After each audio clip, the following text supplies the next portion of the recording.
So basically today I wanted to, it's an unboxing for a new revolver that I've got, and I just wanted to sort of explain the path of how I arrived at that.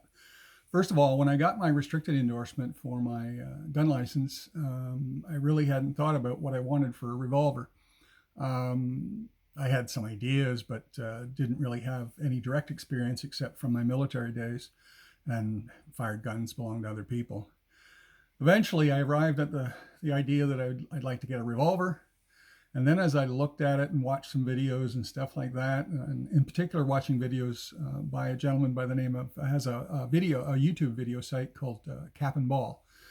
I got very interested in the cap and ball revolvers like this one here. Now, over a period of time, I looked at a whole lot of different cap and ball revolvers made by different manufacturers of different types, Colt and Remington being the primary representations or versions thereof.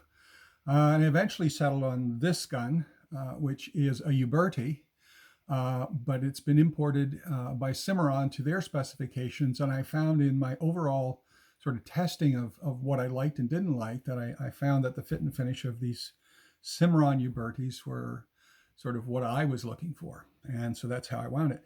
So basically what we're looking at here is a percussion revolver. And if you put it on half cock and you release the loading lever, you can slide out the pin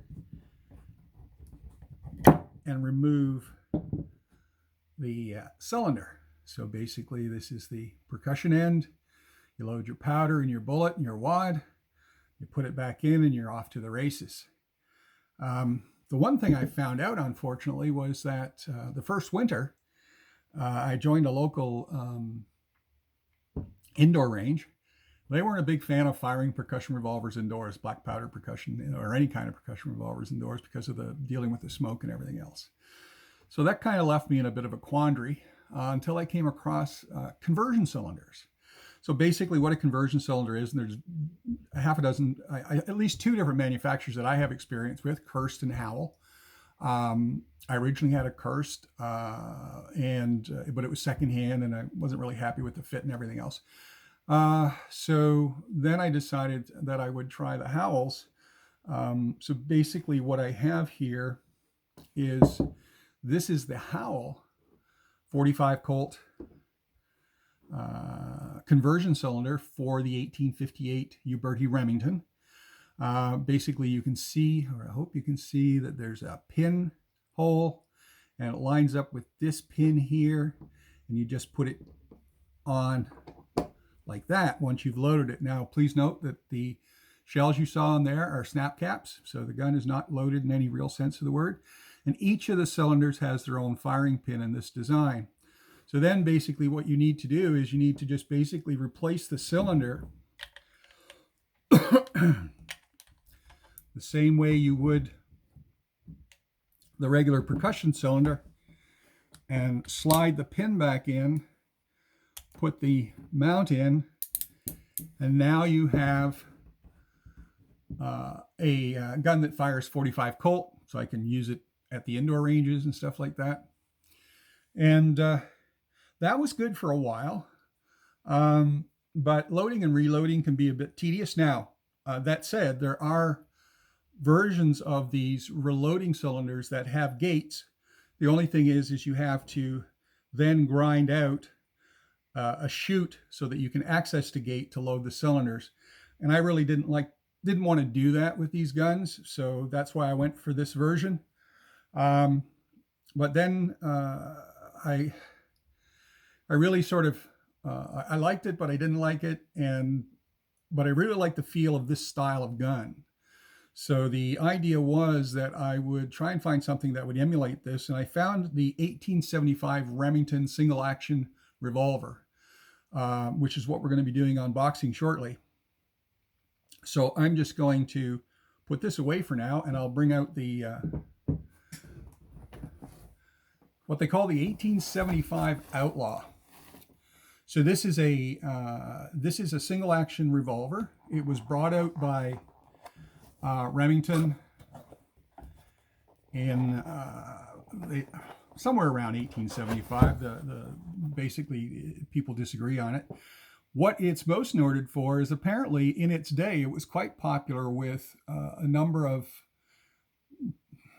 I'd say, significant outlaws and lawmen in the Old West.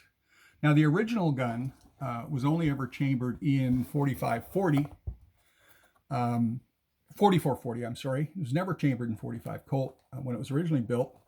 Now, this is a gun I acquired on an auction, and it came in the box. Does not look like it's ever been fired.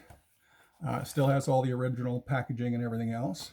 And so what we're going to do is we're just going to take it out. So I'm going to push this off to this side, take it out of the bag.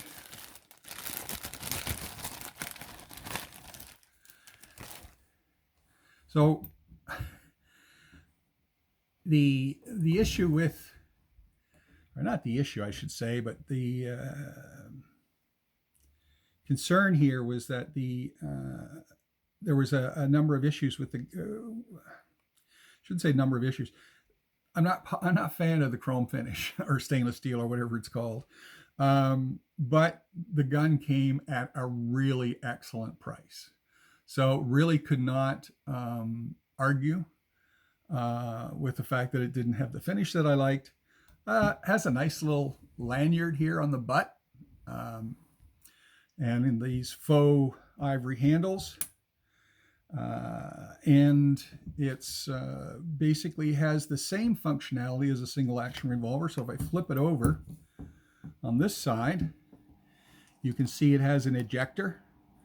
And if I bring it to half cock, open the loading gate, and you can see it spins so that I can load like I would any other revolver.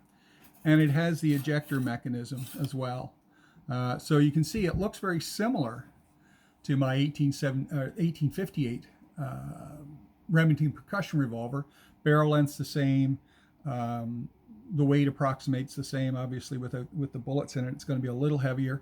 And I'm hoping to get it out today or tomorrow to shoot it and see how it's working. And that's my Uberti Remington model 1875 Outlaw.